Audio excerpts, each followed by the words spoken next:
Baik teman-teman, kembali lagi bersama saya Jaki Rizka Pradata, mahasiswa Universitas Diponegoro, Program Studi Teknologi Rekayasa Otomasi, Fakultas Sekolah Vokasi, dengan 3 digit NIM terakhir 089. Pada video kali ini saya akan membahas yang namanya Object Oriented Programming, atau biasa disebut dengan OOP, dalam C++, di praktikum algoritma dan pemrograman dengan dosen pengampu Pak Rofik Cahyo Prayogo, STMT. Selanjutnya di sini saya membahas apa itu C++.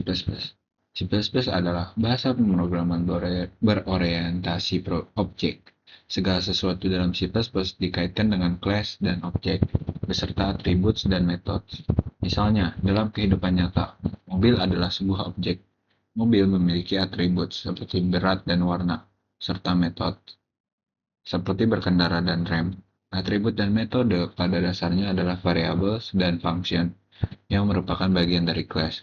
Keduanya sering disebut sebagai class members. Selanjutnya, di sini saya akan bahas OOP atau Object Oriented Programming.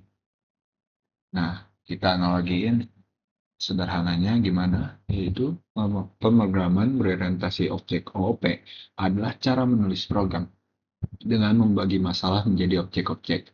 Objek ini punya data, disebut atribut, dan perilaku, disebut fungsi atau metode. Analoginya yaitu membuat cetakan kue dan kuenya. Kelas itu cetakan kue, objek itu kue yang dihasilkan dari cetakan itu. Nah, semua kue dari satu cetakan itu punya bentuk yang sama, tetapi isi atau toppingnya atau si atributnya ini bisa berbeda. Seperti itu kalau kita analogikan dalam kehidupan sehari-hari, teman-teman. Selanjutnya, di sini OP adalah cara menulis program dengan membagi kode menjadi objek.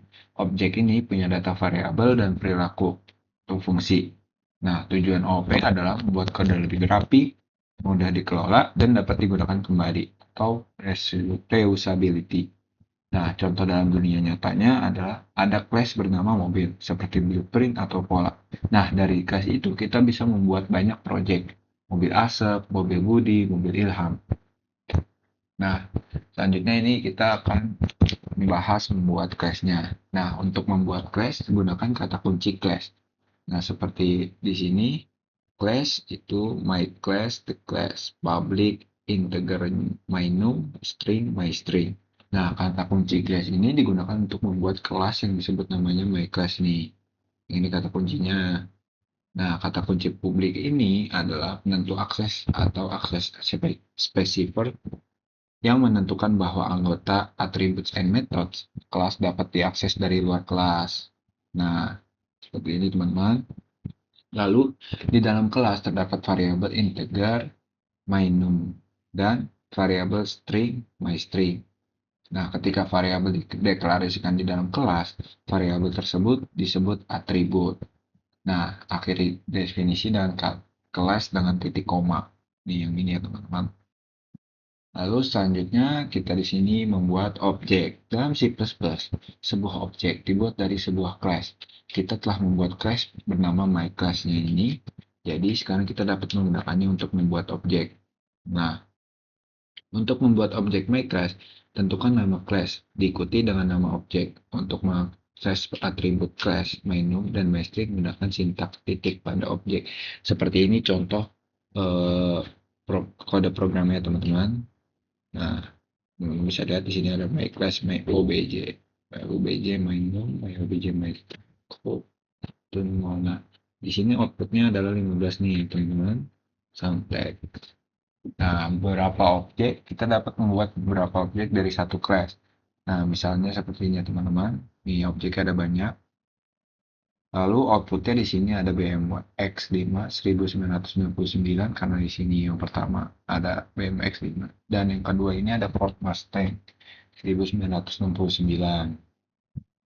Lalu di sini ada yang namanya class methods. Metode atau biasa disebut dengan methods adalah fungsi yang dimiliki kelas. Ada dua cara untuk mendefinisikan fungsi yang termasuk dalam suatu kelas. Definisi kelas dalam itu disebut inside class definition, definisi kelas luar itu disebut dengan outside class definition. Nah, define a method inside the class ini dalam contoh berikut. Kita dapat mendefinisikan suatu fungsi dalam kelas dan kita menamainya myMethod. Catatannya, kita mengakses metode seperti kita mengakses atribut dan membuat objek kelas dan menggunakan sintaks titik. Nah, seperti ini teman-teman. Lalu, eh, terkadang lebih baik mendeklarasikan metode di kelas dan mendefinisikannya kemudian, terutama dalam program besar. Hal ini dilakukan dengan menentukan nama kelas, diikuti operator resolusi cukupan, diikuti dengan nama fungsi.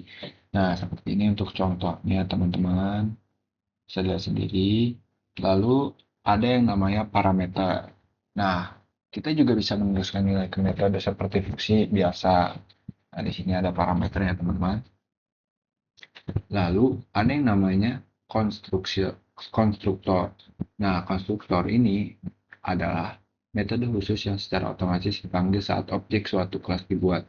Untuk membuat konstruktor, gunakan nama yang sama dengan kelas, diikuti dengan tanda kurung. Nah, sepertinya teman-teman, my class, buka kurung, tutup kurung. Nah, ini tuh namanya konstruktor. Nah, selanjutnya ada aturan konstruktor. Beberapa aturan konstruktor. Nah, yang pertama, konstruktor memiliki nama yang sama dengan class. Tidak memiliki tipe pengembalian, bahkan void. Lalu biasanya diumumkan ke publik secara otomatis dipanggil saat suatu objek dibuat. Nah, selanjutnya di sini ada yang namanya inheritance. Nah, di inheritance ini memungkinkan satu kelas untuk menggunakan kembali atribut dan metode dari kelas lain. Ini membantu dalam menulis kode yang lebih bersih dan efisien dengan menghindari duplikasi. Nah, jenis konsep inheritance atau pewarisan.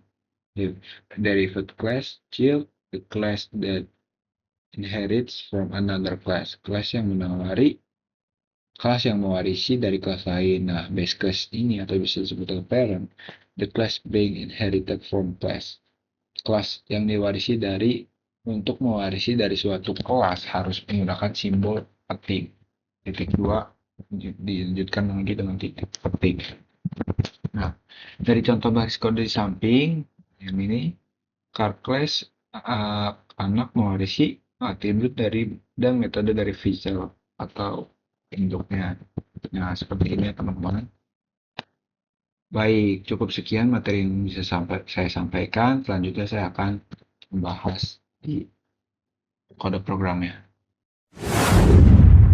Seperti yang udah kalian lihat, kita udah sampai di VS Code-nya.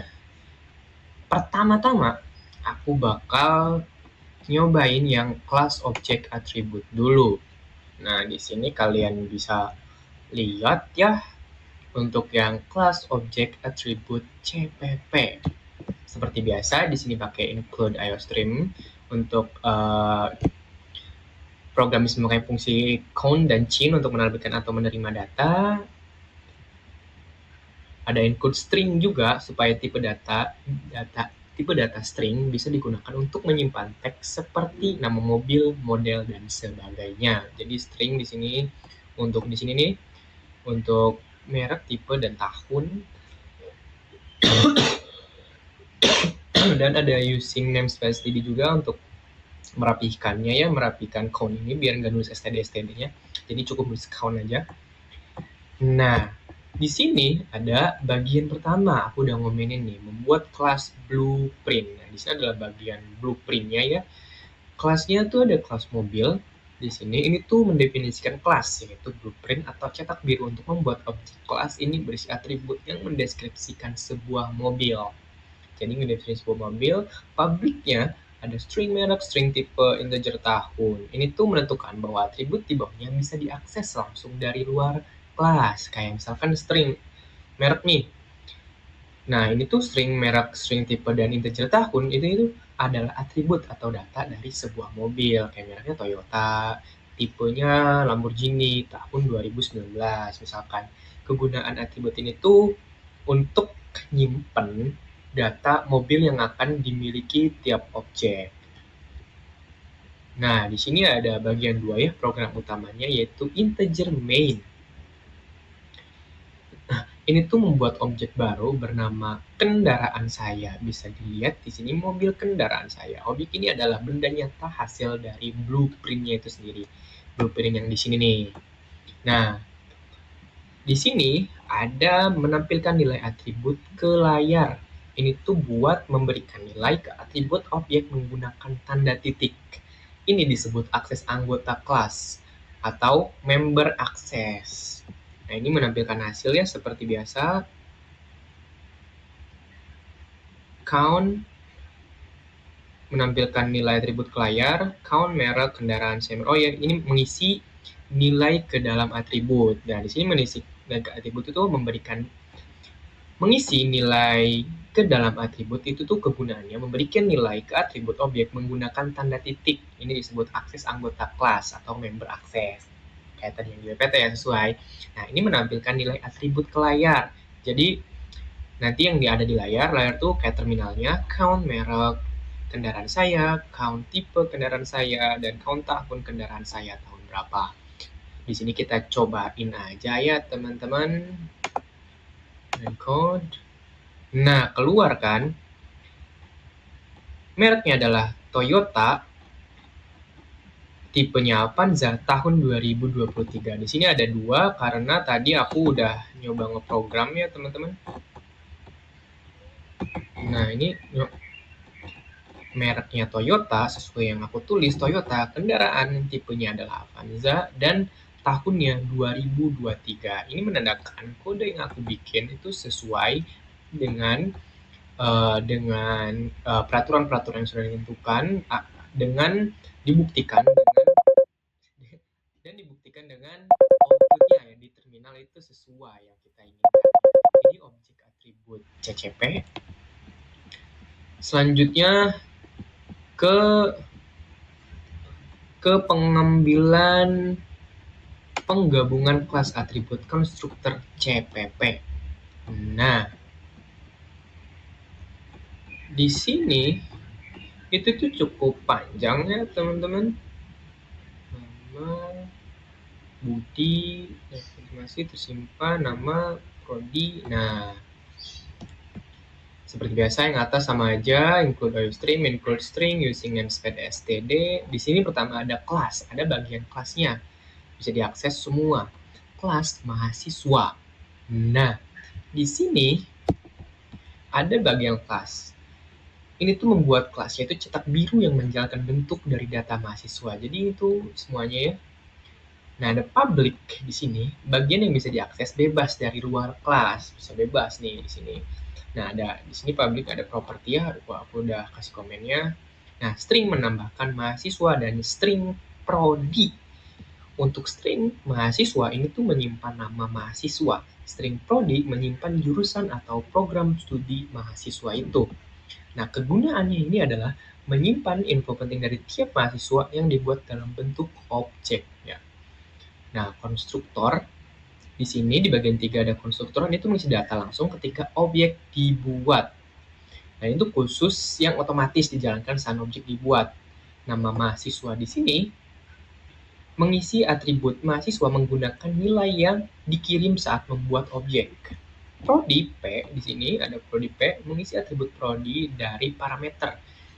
Nah, jadi fungsi keseluruhan konstruktor ini nih itu tuh mempermudah pengisian data langsung ketika objek dibuat tanpa perlu mengetik ulang satu persatu seperti kayak apa ya? Kayak pokoknya nanti ribet deh kalau ngetik satu persatu. Nah, di sini ada bagian mainnya, bagian paling pentingnya ini tuh yang menjalankan programnya. Di sini ada mahasiswa. 4. Membuat objek data Budi teknik otomasi dan otomatis tersimpan. Mahasiswa Budi teknik otomasi. Di sini membuat objek halaman bernama MHS1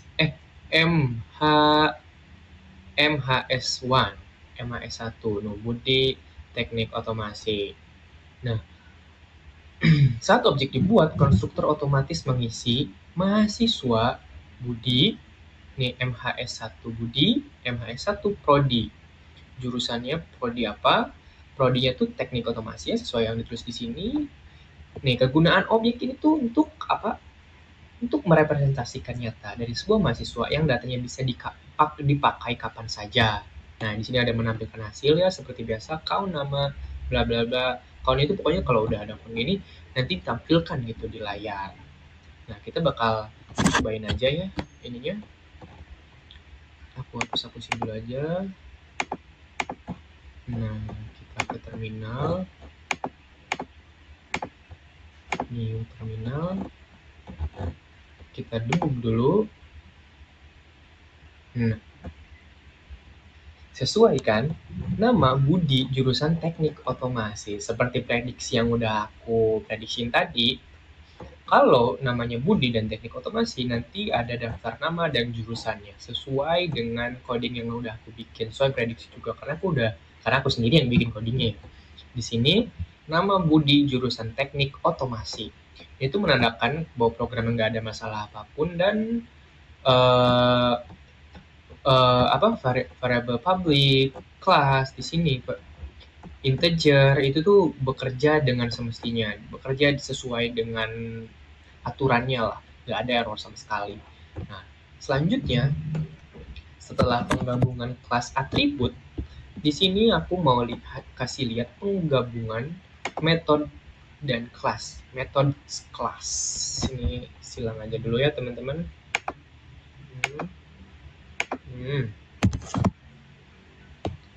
Seperti biasa di atas masih sama. Nah, ini bagian pertama membuat blueprint class. Blueprint class.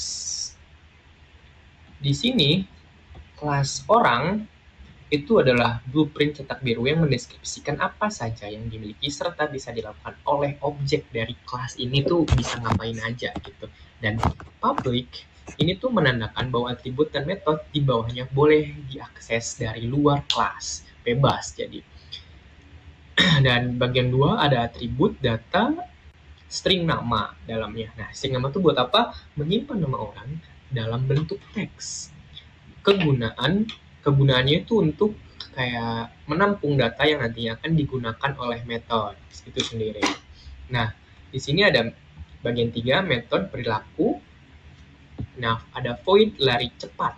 Fungsi ini tuh untuk fungsi ini adalah kemampuan dari objek orang. Nah, kemampuan dari objek orang ini nih apa? Yaitu lari cepat. Di dalamnya terdapat count nanti yang akan keluar nama sedang berlari sangat cepat NDL. Lalu di sini tuh fungsinya adalah mengambil nilai dari nama objek nih, nama objek, menampilkan teks yang menunjukkan barang tersebut sedang berlari, di sini sedang berlari sangat cepat dan nanti dikeluarin. Nah, ini fungsinya untuk nanti keluar di terminal gitu, keluar di layar. Nah, ada integer main, ini adalah fungsi utamanya ya, biar objek bisa jalan. Nah, di sini yang bagian keempat membuat objek orang teman saya. Ini tuh membuat sebuah objek bernama teman saya berdasarkan kelas orang. Kegunaannya, objek ini tuh yang akan menyimpan data dan menjalankan metode itu. Nah, ada mengisi atribut, yang kelima ini mengisi atribut secara manual. Kayak teman saya, misalkan namanya Arik. Misalkan namanya Arik di sini. Karena kelas tidak punya konstruktor, maka pengisian data dilakukan dengan cara manual. Kegunaannya, memberikan nilai ke atribut nama yang nanti dipakai oleh metode lari cepat. Nah, di sini ada memanggil fungsi metode teman saya lari cepat. Ini tuh menjalankan kemampuan objek saat dipanggil. Jadi saat dipanggil menjalankan kemampuan si orang itu tersebut. Nah, mengambil data nama lalu mencetak aksi ke layar. Kita bakal cariin aja programnya. Sini kita debug dulu seperti biasa debug. Nah, Arik sedang berlari sangat cepat. Arik di sini nama dan lari cepat adalah kemampuan orang tersebut. Nah, kalian bisa lihat di sini Arik sedang berlari cepat. Sedang berlari cepat. NDL. Di sini Arik lari cepat. Pattern itu ya untuk artinya program menyelesaikan dengan benar ya. Di sini dibuktikan bahwa metode kelas itu bekerja dengan baik ya di sini. Arik sedang berlari, tidak ada error apapun, tidak ada masalah apapun, sesuai dengan aturan metode penggabungan metode kelas CPP. Selanjutnya, aku bakal ke inheritance dulu ya. Inheritance dulu. Nah, ini adalah contoh dasarnya. Inheritance yang biasa ya, karena ada inheritance yang biasa, ini ada yang pemisah. Nah, ini adalah contoh dasar untuk yang biasa. Nah, untuk yang biasa, aku jelasin dulu ya kodenya. Ini tuh seperti biasa pakai include IOStream, include string using namespace std. Nah, bagian pertama ada kelas induk, parent, orang tua. Kelas orang tua. Nah, ada kelas hewan di sini. Ini tuh kelas induk cetak biru dasar yang akan diwarisi oleh kelas lain. Nah, ini tuh kayak yang tadi kalau di PT tuh pewaris. Yang tadi tuh di PT pewaris pakainya. Nah, ini inheritance pewaris. Kita di sini pakainya kelas induk, kelas hewan public, video makan di sini, void makan, video lagi, void makan, lalu kurung buka kurung tutup dan kurung kurawal, count. Nah, void ini tuh fungsinya buat metode ini adalah kemampuan dasar yang dimiliki semua hewan, bakal jadi dasarnya. Fungsinya itu menampilkan teks bahwa hewan sedang makan. Kegunaan utama metode induk itu untuk memberikan perilaku yang bisa dipakai oleh semua anak kelas tanpa harus menulis ulang. Nah, di sini yang kedua ada, nah ini count itu nantinya keluar lah di layarnya. Yang kedua ada kelas anak child, artinya kucing mewarisi semua kemampuan dari hewan. Nah, kegunaannya itu untuk kelas anak tidak perlu menulis ulang kemampuan dari induknya. Pola ini mengajarkan konsep penting OOP, yaitu kalau nggak salah reuse code. Tulisannya reuse code. Nah, di sini juga ada void bersuara ya, count nanti keluar meow. Nah, nanti kalau kita program bisa keluar meow, ndl. Nah, di sini ada integer main-nya ya, fungsi utamanya ada kucing empus. Kucing empus ini membuat objek dari kelas turunan. Nah, ada kucing empus. Membuat objek bernama empus dari kelas kucing. Nah, objeknya adalah empus, dari kelasnya adalah kucing. Karena kucing mewarisi hewan, maka objek ini otomatis punya harusnya kemampuan makan. Makan itu dari warisan di sini. Nih, dan kemampuan bersuara milik sendiri yaitu meow harusnya ya. Nah, empus makan. Ini tuh walaupun metode makan berada di kelas hewan, objek kucing tetap bisa memanggilnya. Kegunaannya membuktikan bahwa inheritance bekerja. Dan empus bersuara memanggil kemampuan khusus milik kelas kucing. Harusnya yang keluar adalah makan dan meow. Kita bakal coba aja ngedebug dulu. Nah, kita run. Nah, aksi dari kucing. Hewan ini sedang makan meow. Sesuai prediksiku tadi. Sesuai dengan apa yang aku tulis. Aksi dari hewan kucing memanggil kemampuan diwarisi dari kelas induk. Di sini kelas induk mewarisi sedang makan ya. Hewan ini sedang makan, mewarisi sedang makan, dan mewarisi juga suara meow. Nah, ini membuktikan bahwa pewarisannya berhasil ya, pewarisan coding ini berhasil. Dari contoh ini aku bikin contoh hewan, kucing, meong, dan makan.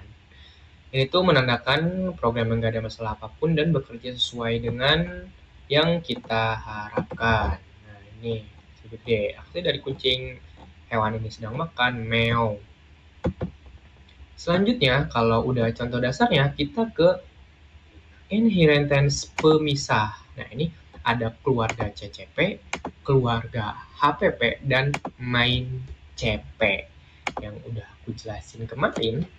Kalau main di sini, kalau kita bikin kayak blok main sendiri, nanti kita tuh perlu HPP dan CCP.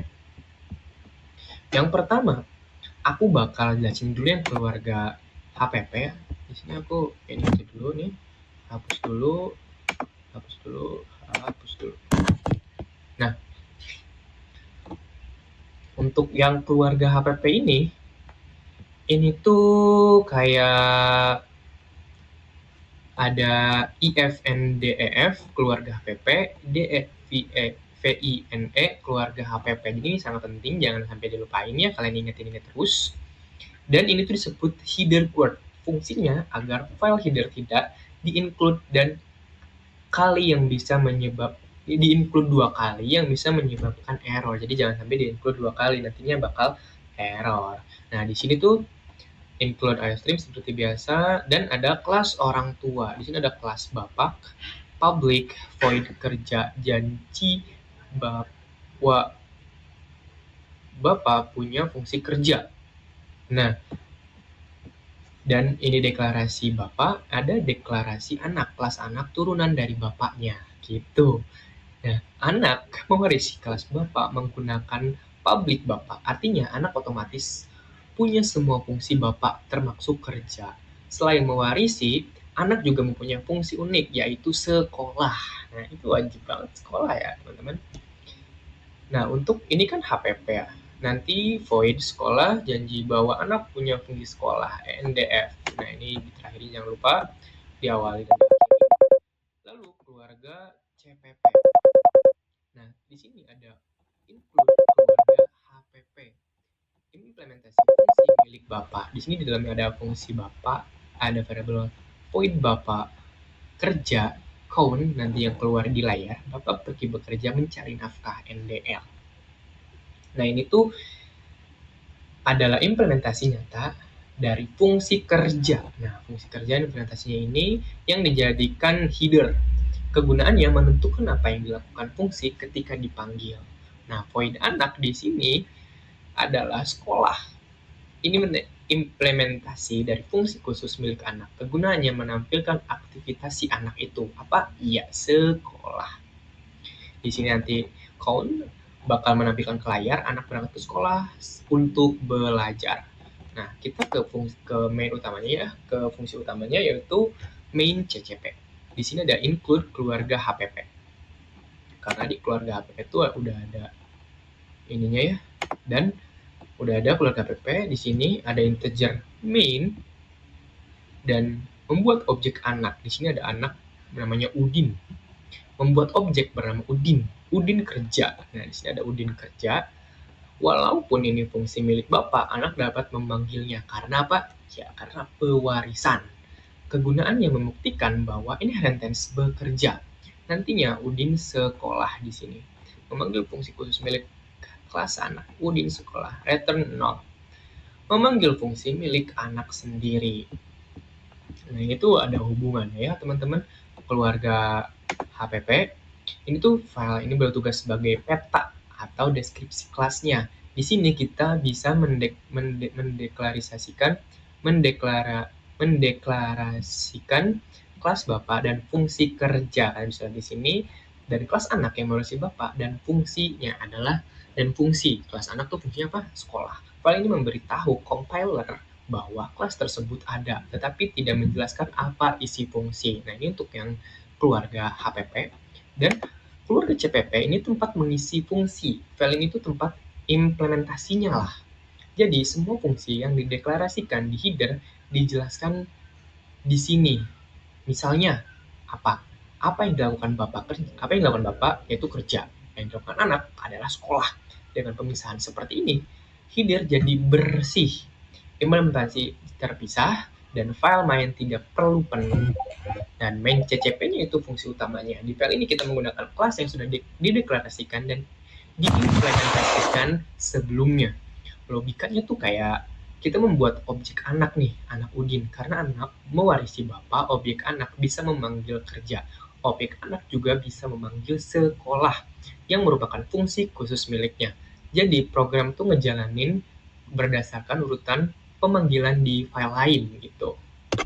Nah, di sini kita bakal ke intinya aja ya. Intinya perbedaannya tuh kalau keluarga APP itu deklarasi kelas fungsi, kalau kalau keluarga CPP itu implementasi fungsi kelas, main CPP adalah program utama keluarga APP itu hubungannya digunakan oleh semua file lain.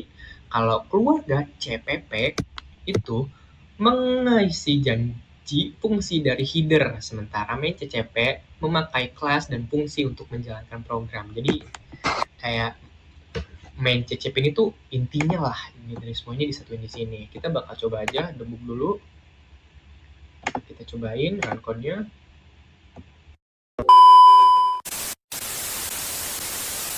Nah, bisa kalian lihat di sini, Bapak sedang bekerja, anak sedang sekolah. Sesuai tadi yang aku udah bilang ya, Bapak bekerja, anak sekolah. Ini adalah pewarisannya, Bapak itu bekerja, anak itu ya sekolah gitu. Nah, ini aku tuh pakai G plus main CPP keluarga CPP programnya ya, karena tadi ada sedikit masalah, jadi aku pakai ini. Kalian bisa lihat. Nah, pakai ini dulu. Nah, nanti setelah ini diklik, klik juga yang ini untuk memulai programnya. Nah, Bapak sedang bekerja, anak sedang sekolah.